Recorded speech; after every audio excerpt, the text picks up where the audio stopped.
I lived a rough and tumble life. I was always a hustler, was always manipulative just to get what I wanted. And I did whatever I had to get it. It was on the rough streets of a Boston neighborhood where Jim Wahlberg learned the art of the hustle. Jim was the middle of 9 kids to hardworking parents trying to give their children a better life. We had nothing, our neighbors had nothing, and we were happy. Then they moved into a middle-class neighborhood when Jim was 8, and he realized just how poor his family was. Right away, I felt different. I felt less than. So I started taking things that didn't belong to me so that I could try to live up to the way they got to live.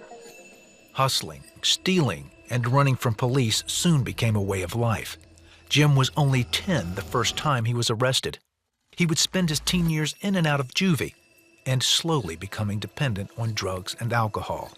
I would drink to try to get rid of the shame and those feelings of self-loathing. It's all rooted in fear.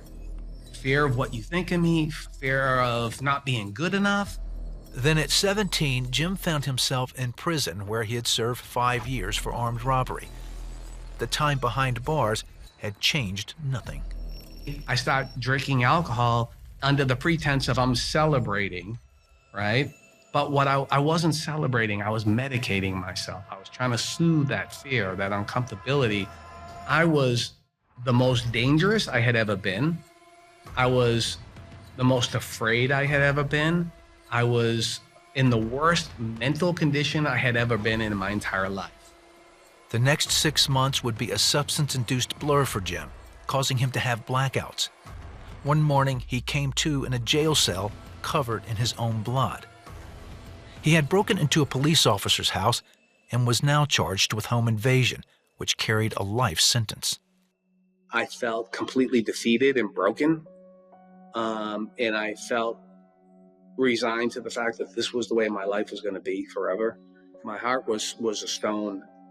Jim would only receive 6 to 9 years after the officer whose home he had invaded advocated for a lighter sentence.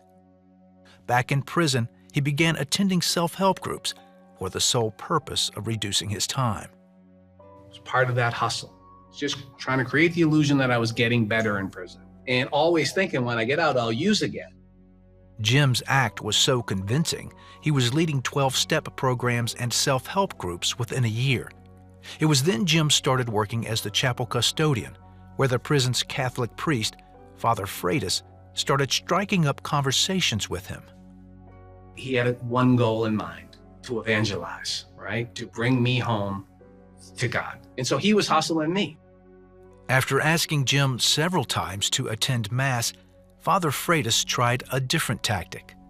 He said, listen, I need you to clean the chapel after the vigil Mass. So why don't you just come to the vigil Mass? He says, we have a special visitor coming in 2 weeks. And I'm like, yeah, who's that? And he said, Mother Teresa is coming to this prison. And I was like, wow, that's fantastic.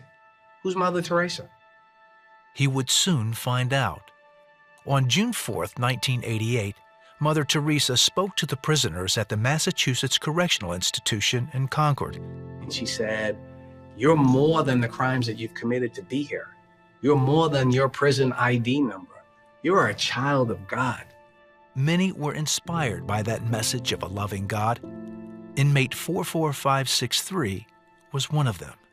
God, help me to be the person that you want me to be. I can't continue to be this person. Help me to be free of this life. I felt the presence of God in my heart. Now depending on God, Jim studied the Bible and was able to curb his addictions. In 1990, after serving only 3 years, Jim was released for good behavior. I was weak in my relationship with God, and I was just a weak human being. And God got further and further away. I said, thank you, I'll take it from here. Over the next 2 decades, Jim got married, had 3 kids, and became the executive director of the Mark Wahlberg Youth Foundation for Inner City Kids. Despite his success, Jim was still unfulfilled and drifting further from God. When you feel his presence and you walk away from it, there's guilt, there's shame, but there's also sort of a sense that it'll never happen for you again. My daughter, who was 12 at the time, Kyra, came to me and She said, Daddy, I want you to be happy. I want you to know Jesus. At the urging of his family and his daughter, Jim agreed to go to a Christian men's retreat. God started to reveal himself to me again. And he started to melt away the ice that was my heart. I mean, I started crying and I couldn't stop, right? I was just so overwhelmed. And I just felt so at peace. That reignited Jim's faith and passion to serve Christ and others. Now he has a successful podcast and studio working to bring awareness to the far-reaching effects of addiction. Hey guys, Jim Wahlberg here from The Bottom Line. And now his hustle is to lead others to Christ. I'm trying to talk people into this life that is second to none, this life of feeling Christ's presence in your life. When you open your heart, man, God's presence will just jump right in there.